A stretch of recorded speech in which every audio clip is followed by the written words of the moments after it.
everything, I say everything you want in life is already here. It already exists. Now, you heard that right. But here's the catch. It's up to you to pull it into your reality. So stick with me, because by the end of this video, you'll know exactly how to turn your dreams into reality using the power of your imagination and a little bit of science.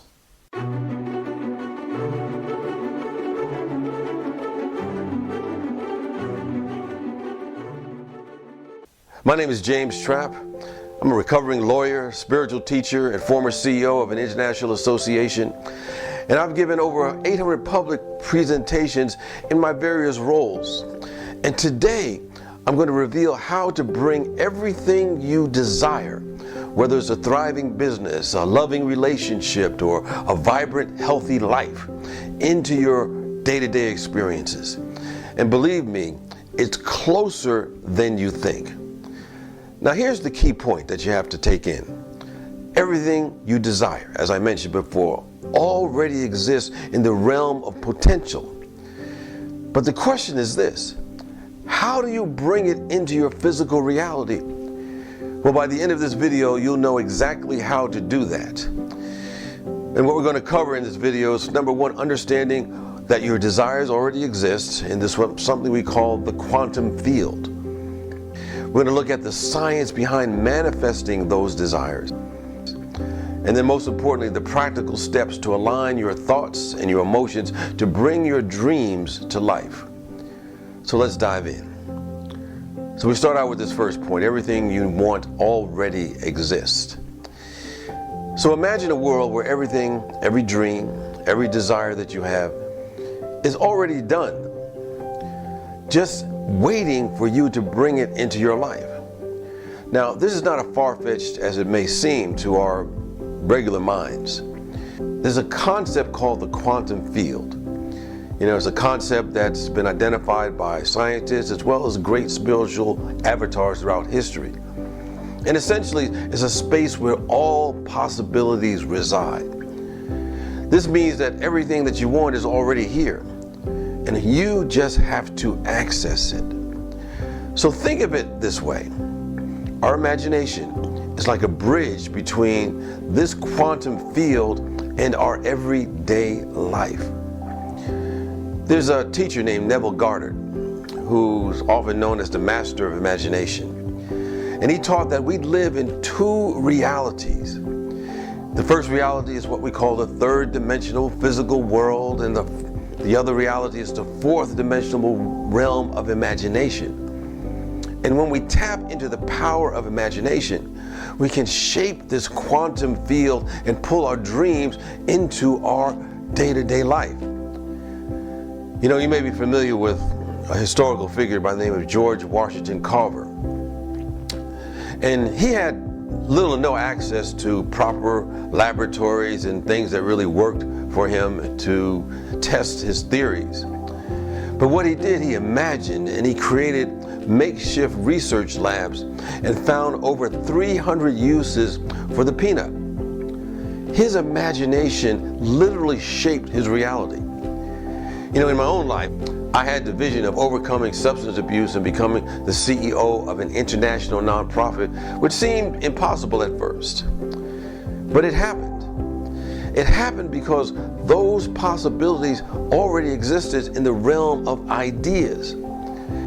Everything in our life originated in our imagination. The good stuff and the so-called bad stuff. And then it showed up as our experience. And it's built up based upon our emotionally held beliefs.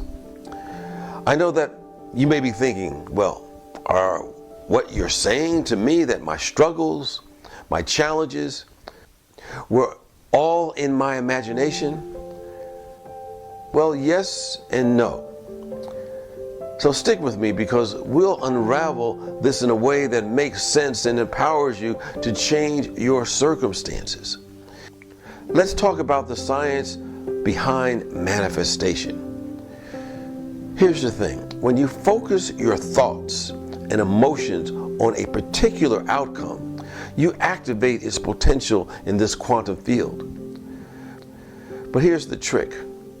The more you focus on what you want rather than what you don't want, the more you begin to transform potential into your reality. You know, we know this statement, energy flows where attention goes. So when you say, I don't like this situation, but I'm clear on what I want, you begin to reshape this quantum field. And it's not just about thinking positively, it's more than that. It's about aligning your energy with the desired outcome, aligning your energy with what you really want. A practical way to shift your energy is by asking empowering questions. So when you're facing challenges, ask, what if the universe, the world, everyone around me is supporting me? Or what if I'm living already in an abundant universe even though it looks different to me right now?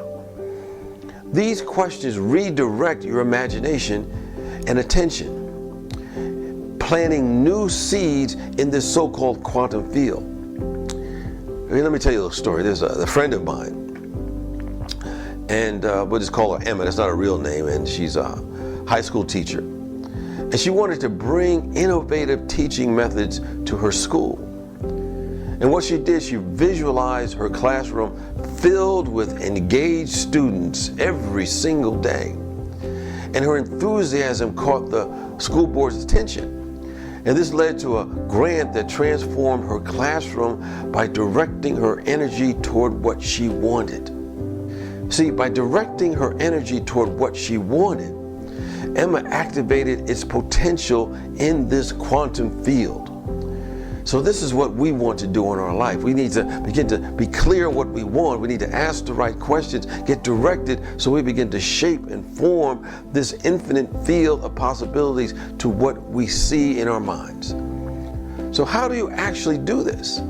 How do you pull your desires from this quantum field into your reality? Step one, shift your perspective. Everything is about perspective, the angle that we see things. We have to see so-called problems as opportunities because they clarify what you truly want if you're going through something. You know, if you're going through a tough situation, instead of focusing on the negativity, ask yourself, what do I really want instead? And then you have to imagine that reality. And most importantly, you have to feel it. I would say that feeling is the most important thing about what you want, even more so than speaking it or seeing it in your mind. You have to feel it within every cell of your body. There was a young man I coached named Sam, and he was in what he called a toxic relationship. And he felt stuck. Instead of getting bogged down, Sam started visualizing the qualities he wanted in a partner and also the qualities he wanted to have in himself that he wanted to see in a partner. And soon he found the courage to leave that relationship. And afterwards, not too long after that, he met someone who embodied everything he had envisioned. So he had to see it in his mind first. He had to feel it within his very being. He had to act it out himself so he could be the thing he wanted to attract in his life. And then there's a second step in order to bring this vision that you have in your mind into your life. You got to relax and make it welcome. There are a lot of people who, when they're trying to make something happen in their life, they're actually trying to make it happen by stressing and straining to bring it into their reality. But manifestation isn't about forcing things to happen. It's about making your dreams welcome. You're creating the conditions so they will just be invited in your life. And one of the things is relaxation, because relaxation opens the door for the ideas and opportunities to flow into your day-to-day experiences. When you're calm, you're more receptive to the right steps that you need to take. You'll be able to see them more clearly. My friend Lori, who is a writer, and she was constantly facing what she called, or what people call, writer's block. And At one point, she realized stress was the cause, and she started practicing more relaxation techniques. And as she relaxed, her ideas began to flow effortlessly. So what happened, her next book was the very best one she had ever written. And it proved that a non-resistant state is the key to unlocking your full potential. You're a powerful co-creator, whether you know it or not. This universe is ready to bring your dreams to life the moment you align your thoughts and your emotions with them. Your dreams and your desires, they already exist. Therefore, your job is to tune into that reality with your thoughts and your feelings. So relax, stay open, and watch as your life transforms in ways that you never before imagined. To fully benefit from the principles in this video, or any self-development idea, you must know your self-worth. And you need to get your self-worth score. Because I believe more than anything else, your self-worth, how you see yourself, determines the level of your success and personal fulfillment. So to find out your self-worth score, take my free self-worth assessment quiz. The link to the quiz is in the description. And no matter what your ultimate self-worth score turns out to be, you can always raise it to create the life that you want, that you love, and the life that you deserve for yourself or for your organization. So that's it for now. In the meantime, remember, you have the power to create your best life now.